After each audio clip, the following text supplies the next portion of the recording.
Ladies and gentlemen, welcome back to our Basel IV YouTube channel and welcome to our latest episode. Today we will make again a special edition, especially for the IRB approach. And here we were presenting already a number of videos that go pretty much into the detail of the estimation of the risk parameters PD, LGD and credit conversion factor. And today we want to go again a little bit more into the detail of these risk parameter estimation, because we would like to speak to you about the margin of conservatism that must be considered when you estimate risk parameters. This is actually not a new requirement. Already since the publication of Basel II in 2004 and the first application in 2007 or 2008, banks must consider a so-called margin of conservatism in their parameter estimations. But there were never a really detailed guideline what this margin of conservatism is. So a lot of banks were simply considering some conservative data pools or were upscaling or downscaling the data that they were using for the parameter estimation. And now the EBA, the European Banking Authority, was publishing a very detailed guideline on how to calculate exactly the margin of conservatism. This is completely new for all banks. I don't know any bank that was considering it similar in the past as the EBA is requiring right now. So I think it's definitely worth to go a little bit more into detail. Like always, I have two experts here with me that will guide you through the presentation. It's again Kaan and Petr, two really experienced quant guys that have a lot of experience in how to estimate credit risk parameters. So Kaan, Petr, the stage is yours. Please give us a more detailed overview about the MoC, the margin of conservatism. Hello everyone. Today we would like to discuss again another significant, important topic for the IRB, future of IRB implementation. It is a common understanding on the part of all banks that the IRB models should be equipped with so-called margin of conservatism, which we abbreviate usually using MoC, and this will be today's main topic. And I will be today accompanied by my colleague Petr Geraskin. Petr and I, we have been engaged on multiple projects where we have been covering this topic for the respective banking clients of PwC. I am director at PwC Germany for the last 4 years, and in total I have been engaged into financial services consultancy for about 19 years. And Petr has been as well one of our core team members in the last 7 years. We will first cover the main components of MoC framework. Then we will discuss the sources of deficiencies. We will briefly introduce the MoC categorization as it has been stipulated by the EBA ECB guidelines, and then talk about the appropriate adjustments to the MoC and how this would be quantified, and lastly we will be concluding the impact results. Clearly on the topic of the background, one should underline the simple fact that the margin of conservatism had been in place for a much longer time, but it has never been ruled by regulatory requirements. I mean, in the past, when we first started with the development and setup of the IRB models, PD, LGD models, we always have been using some margin of error in our estimation procedures, but that they were never quantified to the extent that they had covered all possible deficiencies. In the context of the MoC requirement from a regulatory, purely regulatory perspective, it's expected that all deficiencies should be addressed, and also any other related uncertainties in the estimation procedure for the risk parameters PD, LGD, and CCF, and this should be done by identifying obviously any uncertainties and quantifying them in order to determine the appropriate MoC as an add-on factor. we see that many banks currently struggle with finding adequate level of MoC estimation prowess, and they always try to implement very sophisticated MoC frameworks, which might be obviously not necessarily backed up by sufficient data collected for this, or on the contrary, they might even try to simplify to come to terms with regulatory expectations, but simplifications always come back in terms of additional capital requirements when the final impact has been assessed on risk-weighted asset level. The common procedure that we follow up in the assessment of MoC is basically we identify the source of potential deficiencies that could be mostly driven by the existing and most recent validation reports. So they could be also coming up from the TRIM findings and observations of ECB engagements of the last years. And this long list basically will be identified and quantified, and the relevant deficiencies that are having a significant impact, or let's put this way, having a higher impact than the other ones are shortlisted.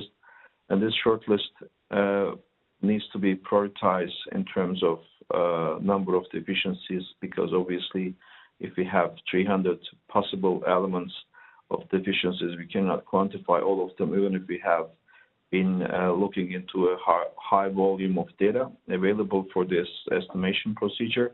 So we need to prioritize and focus on a distinct number of possible deficiencies, which we later on categorize, quantify, and then aggregate them to the final MoC level.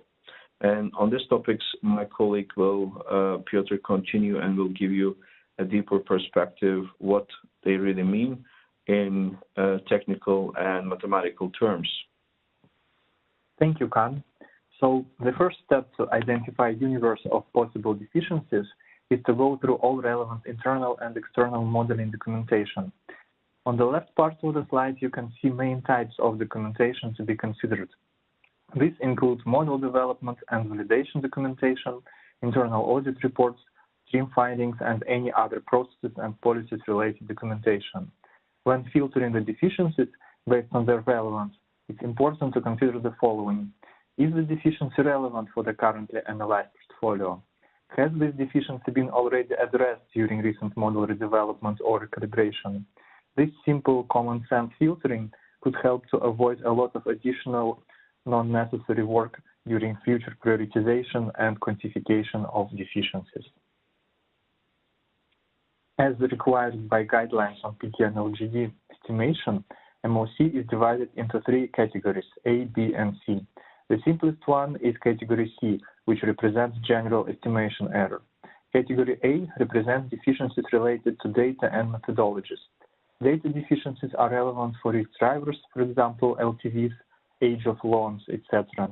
Loss data such as cash in and outflows, default flags, and default outcome events, for example, cure events. As an example of methodology deficiencies, one can mention, for example, indirect costs allocation methodology, which is usually oversimplified for the purposes of IRB model development. An additional important component to be mentioned in category A is limited representativeness, which can be both due to usage of external data and changes in economic patterns in the internal data. Moving to category B, it is important to note that deficiencies from this category are the most difficult to quantify, as they correspond to changes in processes, policies, and risk appetite of the bank. Sometimes it is difficult even to track these changes based on historical data. One important subcategory to be pointed out here is subcategory related to forward-looking expectations. Thus, banks are expected to foresee future changes in policies and processes even though they have not come into force yet. One important concept to account before calculating MoC is appropriate adjustment. As stated in guidelines on PD&LGD estimation, in order to overcome biases in risk parameter estimates stemming from the identified deficiencies, institutions should apply adequate methodologies to correct the identified deficiencies to the extent possible. The impact of these methodologies on the risk parameter is called appropriate adjustment, and it should result in a more accurate estimate of the risk parameter, the so-called best estimate. It represents either an increase or decrease in the value of risk parameter, and institutions should ensure and provide evidence that the application of an appropriate adjustment result is a best estimate. Thus, after all relevant deficiencies have been identified, it is necessary to understand which of these deficiencies require appropriate adjustment and which appropriate adjustment would lead to a more accurate estimate of risk parameter. Reasoning behind selection of the appropriate adjustment methodology should be documented as part of IRB modeling documentation. For example, when selecting between mean and median values of the risk driver for replacement of missing values, one needs to provide argumentation for the selected option. So, summarizing this slide, first we calculate appropriate adjustment, and as soon as this is done, we move to quantification of MoC. MoC quantification is a difficult topic due to several reasons. First of all, it is a new topic and there are no crystallized best practices yet. Secondly, MoC framework consists of deficiencies of different nature and subcategories. Thus, it is impossible to make a single top-down methodology for its quantification. On this slide, we will provide a general framework which we implemented in several banks, and we found it to be an optimal trade-off between giving flexibility for estimation of individual deficiency and at the same time providing an umbrella framework for automating calculations and aggregating MoC from different deficiencies together. The first step is to group observations corresponding to the deficiency into separate deficiency group and define control group representative of the deficiency group. Where possible, control group should be defined using quantitative methods, for example, representativeness analysis, using dimensions of deficiency relevant characteristics. If it is not possible to conduct representativeness analysis, then clear expert-based argumentation should be provided for the selection of control group. The second step is to generate distribution of risk parameter errors using bootstrap techniques. In the third step, MoC is quantified as the difference between the percentiles of error distributions generated in the previous step. For example, 95th percentile could be used. During these calculations, three general cases can be observed. As you can see on the slide, the first case is when distribution of deficiency group has wider tails compared to control group. In this case, MoC represents difference in variances between control and deficiency group distributions. The second situation is when one observes bias between control and deficiency group distribution.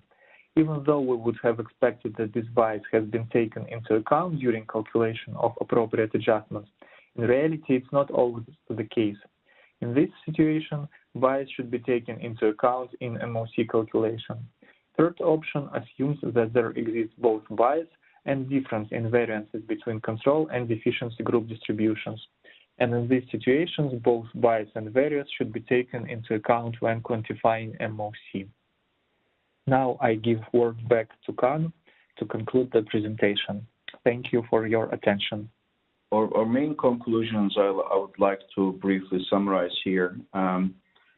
Obviously, there are involved high development costs and implementation efforts here. MoC has to be implemented on risk parameter level individually for each and every TD, LGD, and CCF estimates. And it has to be clear that you can't cut corners here, and you need to definitely address individual parameter level deficiency estimation. Different subcategories of deficiencies require significantly different quantification approaches for the so-called identification of control and identification of actual deficiency samples.